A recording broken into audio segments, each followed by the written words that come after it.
And we're joined by Darrin Fiddler, an outreach worker with the Kelowna Friendship Society, which I think qualifies you to know quite a bit about our homeless situation, which is probably, if not the issue, it's right there among the most important issues in this city.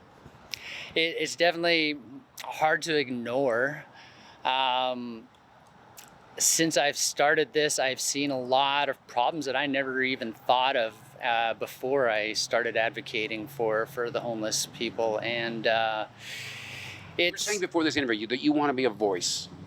yeah, for I've people. always sort of tried to represent the, how would you say it, the underrepresented, I guess. They need someone to take their side on things. From a very serious perspective. I've been studying the homeless and drug and mental health situation for quite a few years now, and I see where the deficits are there. And well, one of them is housing. If you want to solve the problems, we've got to find housing for our homeless people to start off. Okay, we have seen, and council's been involved, the province is involved, hundreds of units of housing aimed at getting people off the street. Then there's always hundreds more that need it, but do you not applaud at least those efforts? Oh, every effort matters, everything helps, but it's still not enough. When you see the clients I have that are stuck in shelters or stuck in tents, and they ask, well, where are the homes? And I make a joke. I basically point at all our wonderful high-rises that are going up and say that, well, none of them are for them. It's a sad situation, but it's just the way that it is. And So you're from Kelowna. You're an Aboriginal person. Mm-hmm. One thing notable about our city council is there's not a lot of ethnic diversity. True. Is an Aboriginal voice something that's missing? Absolutely.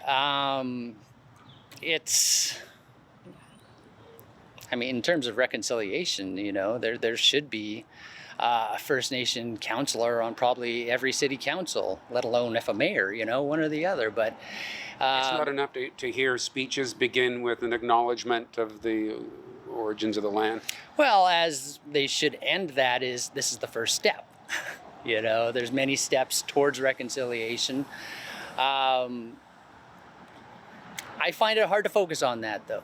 You know, I don't like to just narrow it down to one situation. I mean, sure, the First Nations people are having troubles out there, but when you look at the homeless situation, it's all backgrounds, you know. And so, but definitely we need some representation on our councils in terms of First Nations. Right. So is there a solution you have in mind to help accelerate the effort to help people who have no roof over their heads?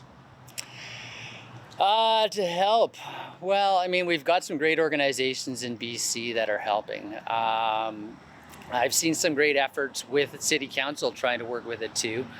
That's what hired me up at Kelowna Friendship Society was a day storage program that is sponsored by City Council. So they have somewhere to put their stuff so they can go shopping, so they can go to an appointment, or they go to their interviews where they don't have to carry all their stuff with them.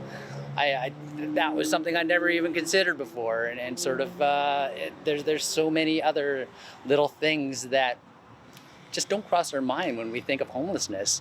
You think of homelessness, you think of someone yelling on the streets or lying in the corner or just drugs, you know. But there's a lot to it that isn't being dealt with right now. But number one has to be putting a roof over their heads. Whether they'll accept that or not is a different question, you know. Yeah. So having someone like you on council would kind of keep the other people around the table a little more tuned in to what's really happening. Oh, absolutely. I'm always thinking about how do we bring those at their lowest up. You know, we've got to help them. It's what I see for the city issues. A lot of it comes down from the businesses and the people with the money, and that's sort of where a lot of the focus has been. And I understand that, but there's the other people that I don't even know if they can vote. I've been meaning to ask them, you know, do they vote? because do they know they have that option? Do they know their rights? Yeah. Maybe not. But I really appreciate you taking some time to talk to us, Darrin Fiddler, and thank you for watching Kelowna Now.